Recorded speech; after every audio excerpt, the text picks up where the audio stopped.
Welcome everybody. So like I mentioned, we're giving Josh the night off tonight. So this is the second time I'm giving a sermon. Hopefully you recovered over the last 7 months. I was thinking about this, and it's different in a couple of ways. The first time was last summer. We were all meeting at Neat Coffee before we had this church building, before we had regular worship, 2 weekends in a row. Thank you so much. We've come a long way as a church in the last 6 months, and it's really heartening to see. The second way this is different is the first time I gave a message, it was on John 1:35-50, which was 15 verses, which seemed a little daunting at the time. So I asked Josh what I'd be teaching this time, and he told me it was the Joseph story, the one in Genesis chapters 37 through chapter 50. So it's just like 469 verses, no big deal. We'll get through this, okay? And I was thinking through how to tackle a chunk of text this big, and I was reminded of one of my professors in film school. He taught film history, and the textbook he used was called A History of Narrative Film. It was this 1,000-page book, and he was absolutely convinced that the best way to teach dense material was to just read the entire book from start to finish. Like, he spent the entire class, every class, just reading, and then closed the chapter and said that was it. I will not do that to you tonight because that class was the worst, and I don't want you to have to fall asleep in class like I did. So I thought that maybe what we do this time is talk about the story a little more generally and then pull out some key parts, if that's all right with everybody. So the setup here, we begin in Genesis 37 with a picture of Joseph and his family, born to Jacob and living in the land of Canaan. We get this picture of Joseph as a teenager working in the family business as a shepherd. He has many brothers, but Joseph is the clear favorite, so much so that their father Jacob even made Joseph a fancy robe to wear around all the time. His brothers were understandably less than thrilled with this kind of preferential treatment, so the Bible literally says they hated him and could not stand to say a nice word about him. But that didn't stop Joseph from telling his brothers about the 2 dreams he had that came from God. The first dream is from Genesis 37, 6-7, and it said, let's see if I can get the slides to work too. And it said, he said to them, "Listen to this dream I had. We were binding sheaves of grain out in the field when suddenly my sheaf rose and stood upright while your sheaves gathered around mine and bowed down to it." Now, I don't know if Joseph here was just naive or if he's trolling his brothers, but he clearly knows he's the favorite son, and his brothers hate his favorite status so much they won't even speak to him. And even then, he decides to tell them a dream where they're all bowing down to him and he's ruling over him. It seems like, I don't know, I have a younger brother, and I think he was probably messing with his brothers. But then Joseph goes on even further, and in Genesis 37:9, it says, "Then he had another dream, and he told it to his brothers. 'Listen,' he said, 'I had another dream, and this time the sun and the moon and 11 stars were all bowing down to me.'" So needless to say, this doesn't go over well. Even though these dreams came from God, and Joseph rightly believes that God is showing him the plan for his life, he has so annoyed and enraged his brothers at this point that they're literally plotting to kill him. The brothers ultimately decide to just drop him down an empty well instead, and while I might not necessarily agree with their actions, I do kind of get it. I mean, like their younger brother's just just bragging all over the place. The brothers take it even further, though, and decide that they might as well make some money while they're at it, so they meet with some Midianite merchants who are passing through the town and sell Joseph into slavery. Then they dip his robe in the blood of a slaughtered goat and bring it back to their father to convince them that Joseph was killed by a wild animal. And at this point, I just have to say that I've been mad at my brother before, really mad at him. I don't think I've ever been so mad that I've done the whole sell him into slavery and fake his death to our parents kind of a thing before. But then again, my brother didn't spend our childhood telling me about all the dreams he had about ruling over me, so I don't really know what to make of that. But anyway, the Midianites sell Joseph to a guy named Potiphar in Egypt, who is Pharaoh's captain of the guards. And in Genesis 39, 2-5, it says, "The Lord was with Joseph so that he prospered." Let's see, and I'm going to read it off this one. "The Lord was with Joseph so that he prospered. He lived in the house of his Egyptian master. When his master saw that the Lord was with him and that the Lord gave him success in everything he did, Joseph found favor in his eyes and became his attendant. Potiphar put him in charge of his household, and he entrusted the care of everything he owned.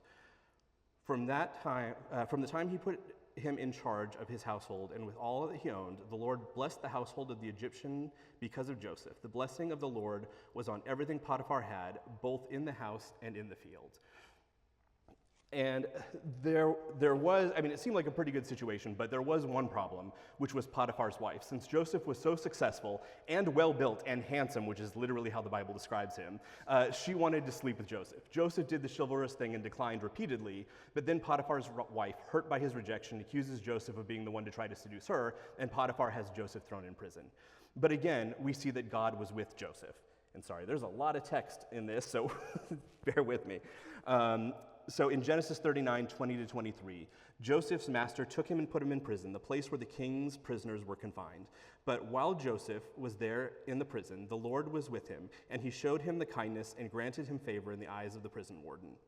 So the warden put Joseph in charge of all those held in the prison, and he was made responsible for all that was done there. The warden paid no attention to anything under Joseph's care because the Lord was with Joseph and gave him success in whatever he did. So just the story of time after time, the Lord is with Joseph, and he is constantly so blessed that everyone that he goes and works for just is, I should just leave everything in this guy's hands. Like, I'll just have him take care of everything. And we next get to Genesis 40, which tells the story of Pharaoh getting angry with his cupbearer and baker and throwing them in prison, which just happens to be the prison that Joseph runs for the warden. So both the cupbearer and the baker have dreams, which then Joseph interprets for them. And then, and this is my favorite part in the entire story, in Genesis 40:20, it says that it was Pharaoh's birthday, so he had to let his cupbearer and baker out of prison so they could attend to him at his birthday party, which I thought was just really funny. And you might think that this is where Pharaoh hears about the amazing prophetic powers that Joseph has, but nope, the baker is impaled and killed, presumably after he made Pharaoh's birthday cake, which is the fulfillment of Joseph's interpretation of the baker's dream. And the cupbearer, despite knowing all of this, instantly forgets all about Joseph once he gets his job back. It isn't until 2 years later, when Pharaoh has dreams that none of the magicians and wise men of Egypt could interpret, that the cupbearer then realizes and tells Pharaoh, "Oh yeah, that one time you sent me to jail, I met a guy who was pretty good at figuring out what dreams mean." And that's when Joseph and Pharaoh finally meet. So Joseph correctly interprets Pharaoh's dreams, and Pharaoh is so impressed that he puts Joseph in charge of all of Egypt. And while in charge of Egypt, Joseph spends 7 years of abundance accumulating resources. And when those years of abundance then give way to the 7 years of famine, Egypt has enough grain to provide all of its people and others from around the world who come to Egypt for help. And all of that is a lot so far, but this is, I think, where the story gets really interesting, because in Genesis 42, 10 of Joseph's brothers come to Egypt from Canaan to beg for food, and Joseph recognizes them instantly but pretends not to know them.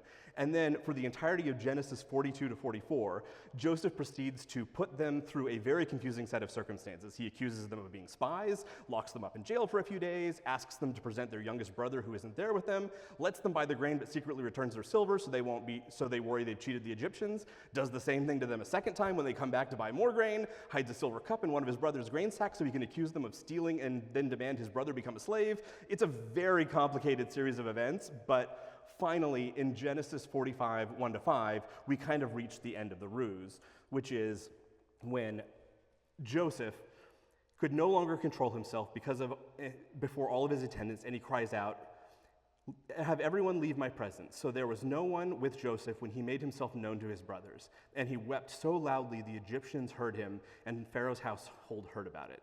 Joseph said to his brothers, "I am Joseph, is my father still living?" But his brothers were not able to answer him because they were terrified at his presence.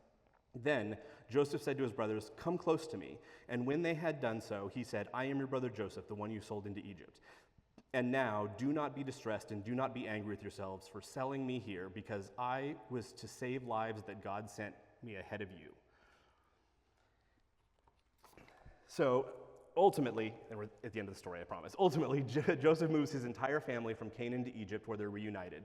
In Genesis 47, Joseph dabbles in a little opportunistic capitalism and ends up buying all of the land in Egypt for Pharaoh in exchange for meeting the previous landowner's basic survival needs during the famine.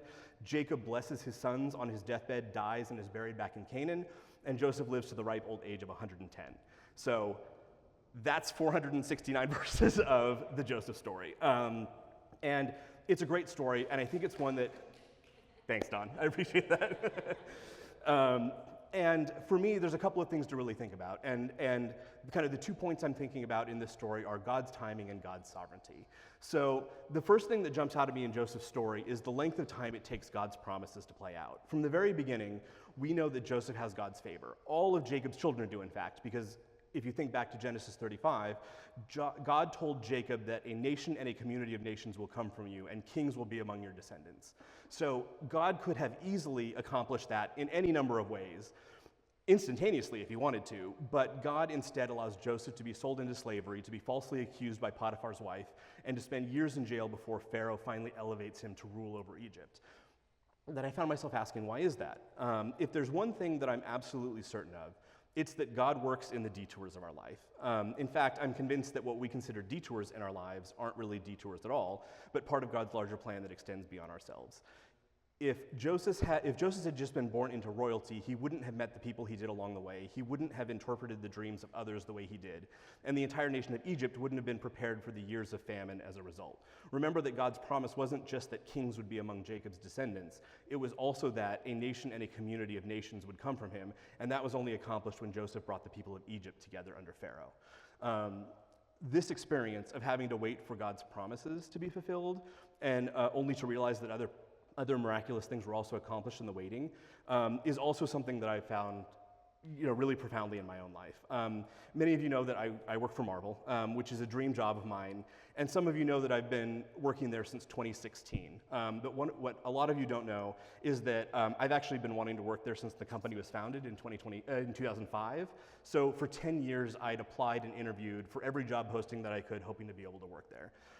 There were months at a time between job postings, and there were job postings where I'd never hear back, or I'd get a call from a recruiter that wouldn't go anywhere, and it took 10 years to finally have a job opening result in a series of interviews, which led to an offer, which got me in the door. And looking back at my life at the time, I'm absolutely convinced that while God could have given me that first Marvel job I applied for in 2005, he did something far greater with the detours my life took along the way.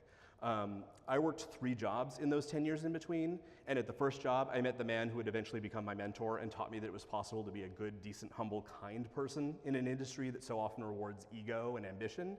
At the second job, I met somebody who helped connect me to a third job, where I worked for 5 years and met, among other people, one of my best friends to this day, the kind of friend who's there for you at your absolute worst, and for whom I had the privilege of walking with during his absolute worst, which was a season where he was desperately needed support and encouragement over a number of years. And in the years since, I found time and time again that the experiences I had in my life during those 10 years when I wasn't working at Marvel have come back time and time again to be a blessing to others. The 3 jobs I worked in that decade were very different with definite ups and downs, but the experiences that those jobs gave me have been instrumental in my ability to help others in the years since, many times over. And I probably wouldn't even be a Christian today if it weren't for taking that long way around. If I had just gotten that first Marvel job, I would have probably continued to be convinced that I was responsible for my own destiny, that I had gotten the job based on some combination of my own luck and my own aptitude, and probably wouldn't have given that any due to God, who really was responsible for all of it. So when I applied for the job 10 years later, it was a remarkable story of God causing all the stars to align, the details of which are a really long story for another day, but I wouldn't have been in the position to fully appreciate that or even recognize it if I had gotten what I wanted back in 2005. In both my story and Joseph's, God was up to a whole lot more than just making sure that he and I received a personal blessing that was only a benefit to us. His plan ensured we received a blessing, and when we were in a position to fully appreciate it, and more importantly, to use it to bless others. So what makes, the thing that I think is interesting though is what makes my story a little different from Joseph's is that I didn't receive a vision from God that I was going to be working at Marvel one day.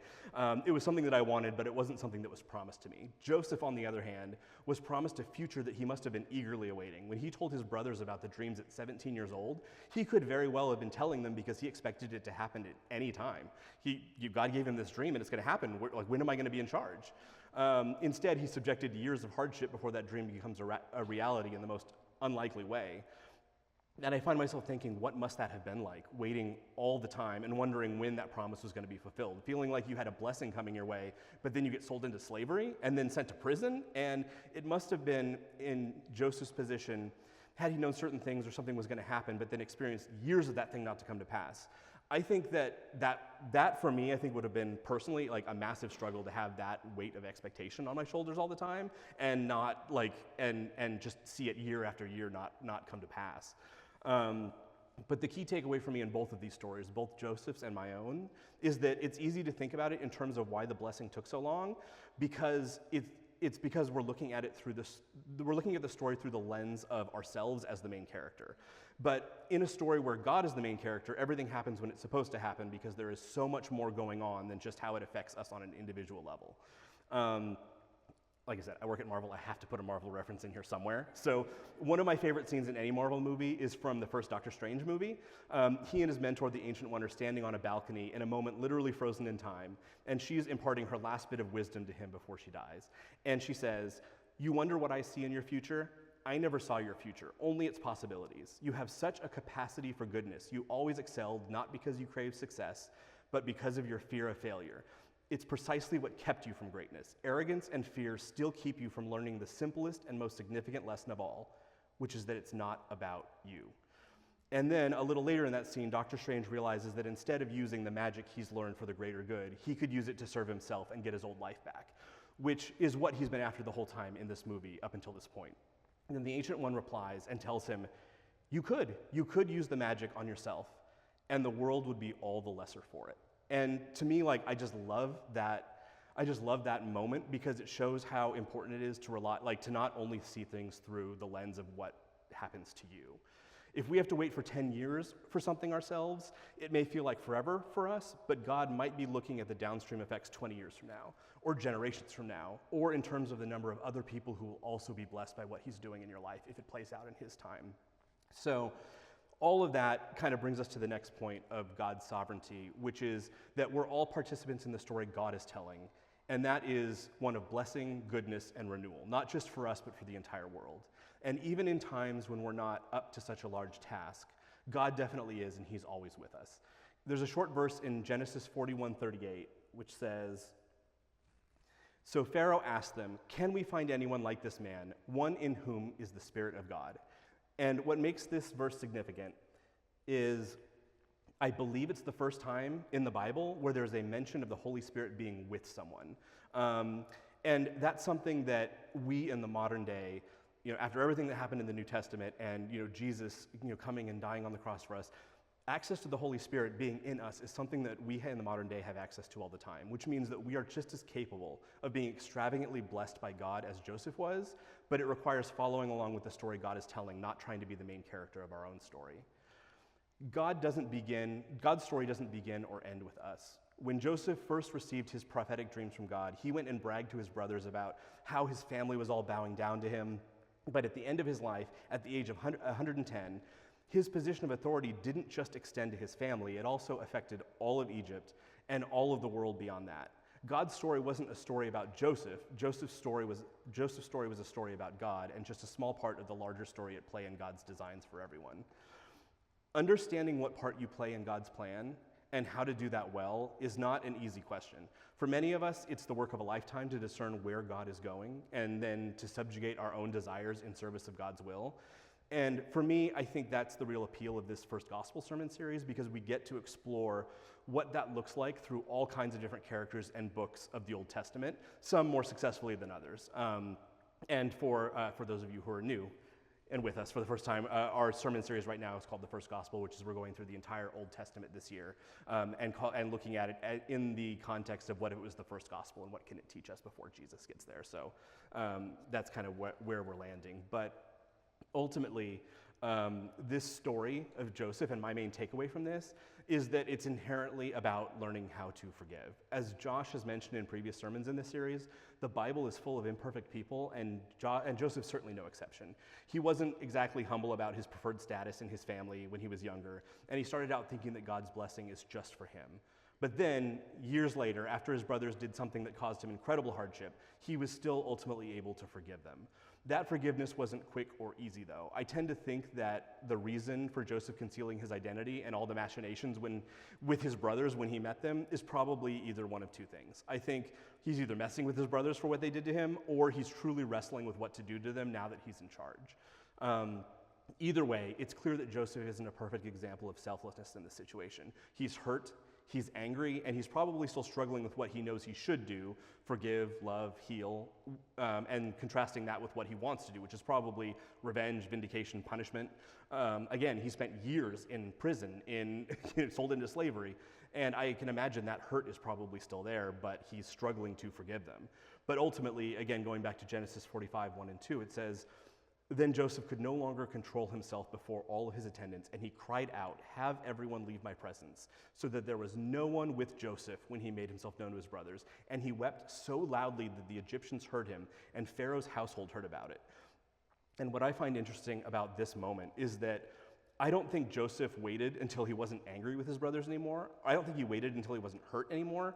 I think he still felt both of those things really acutely and was really conflicted about the whole, they sold me into slavery and then I ended up in jail kind of thing.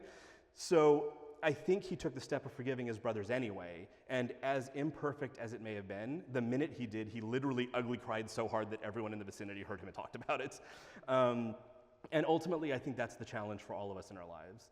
Ultimately, first and foremost, we need to have the humility to recognize that God's story isn't about us, and the patience to see it play out on his timeline rather than ours. But the simple thing we can do for one another is forgive when we've been wronged. When others are imperfect in their humility and patience, or just plain insensitive or cruel, God's plan for the world is still very clearly to offer grace and mercy and forgiveness. It may not be an easy thing to do, but it is a simple concept to wrap our heads around. And the part of this that I really need to constantly remind myself is that we don't have to wait until we aren't hurt anymore to forgive someone. We can extend grace to people in the midst of the pain they've caused us. Forgiving people doesn't necessarily mean condoning what they've done to us, and it doesn't signal the end of the hurt that we're feeling. But it does allow us to release the pain that we've been holding on to and begin the process of healing in earnest. And once we're able to forgive others, that act of self-sacrifice is something that God very likely intends to use for good, and probably in ways far greater than we're capable of imagining are possible from our own limited perspective. So that's it, and I think I went way too fast, but hey, that's the benefit of having someone who's new to this, is we kept it to a tight 20.